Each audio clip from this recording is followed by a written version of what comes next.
Welcome back to the channel. I hope you're having a great day and I have a banger for you today. When I started playing Destiny 2, I didn't really have too many friends to play with and I never really got into any of the endgame content, a lot of raids and a lot of dungeons. Raids require 6 people and I still don't have enough people for that, so if anyone is interested, join the Discord and message me. I'm happy to run raids. I want to learn them. But as far as dungeons go, those are soloable, and I have made it my mission to solo every dungeon in the game, starting now. This is gonna be a tough one as we get into the later dungeons. They're gonna be a lot harder to solo, but starting off we have Shattered Throne. This thing is gonna be a cakewalk. I will leave a link to the build video in the description below, and I will put it in the cards up here as well. With that out of the way, let's get into it. Unfortunately, the original audio for this video was chock full of issues, but with this dungeon being the easiest, there's not a whole lot to explain. My apologies, this issue has been fixed for the future, but for now, bear with me. We can talk while the footage plays. So starting off with the first encounter, it's super simple. All we gotta do is kill the yellow bar in the middle. When you kill the yellow bar, they will spawn an image in the middle of the room, and you have to correspond that image with the next room that you have to go to. All the rooms are labeled by these images. Essentially, you're just going from one room to the next, and you have to go in the right order in order to clear the encounter. It is super easy, super simple, so let's breeze through it.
Alright, before we get into the second encounter, I wanted to talk about June 9th and the community a little bit.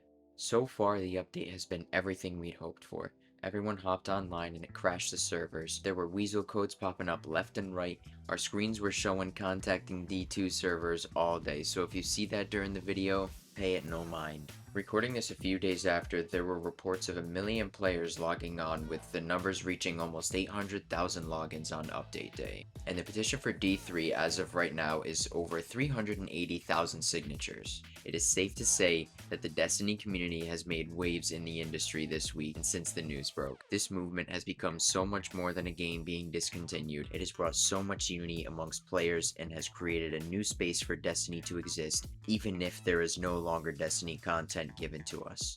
Unfortunately, this will probably be something that Sony acknowledges and chooses not to embrace, but rather hammer home their idea of adding a PvE mode to Marathon. My thoughts say this is a desperate move to get Destiny players onto Marathon rather than having to spend hundreds of thousands on a new Destiny installment. Although this has short-term success money-wise, it seems almost stupid to ignore this community, who has shown out and shown that they deserve better. If Sony were to greenlight a Destiny 3 or any other version of Destiny, it would put more money in their pocket than Marathon ever could. I do not believe this gamble will work in Sony's favor, and if it were to happen, most likely Bungie would be liquidated. So us Guardians need to keep playing and keep sending this message for as long as we can so our beloved IP doesn't end up in the graveyard with the rest. So, Guardians, our final task is perhaps our most important. That task is to keep Destiny alive regardless of what happens. It must continue to live on through the community. In the words of DMG, Guardians make their own fate, and do not go gentle into that good night. For the next encounter, the goal is to destroy the boss in the middle of the room, but this boss has an immunity shield. The only way to get rid of this immunity shield is by picking up the debuffs dropped by the wizards around the room. There are 4 wizards in each corner. When you kill one of the wizards, you need to pick up its buff, and you need to continue doing this to the rest of the wizards while on a countdown. If that countdown from the first buff gets 0, you die. That is why it is imperative to get all 4 of the buffs and then deposit them to destroy the immunity shield on the boss. Once DPS is open, you can dump the boss. You can usually one phase him. I kind of screwed up my DPS phase a little bit here, but no worries.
This last encounter is probably the easiest of them all.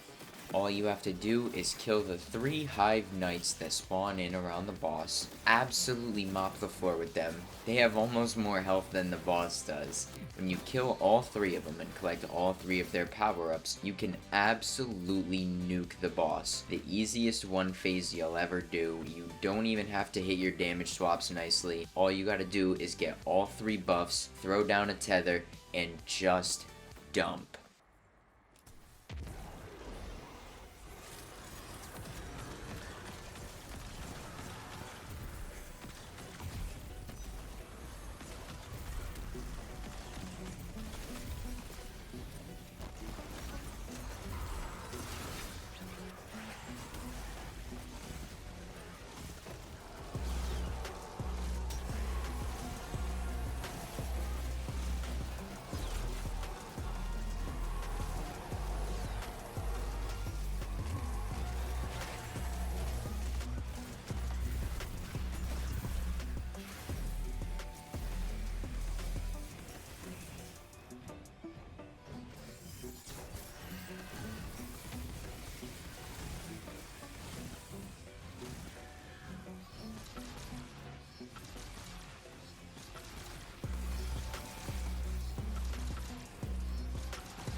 Like I said, this first dungeon is a breeze, but it will definitely be picking up in difficulty in no time, I fear. And to put a little ribbon on the thoughts from earlier, I challenge every Guardian that views this video to keep logging in. Text your friends even if they've never played before, the game and the universe are absolutely worth it.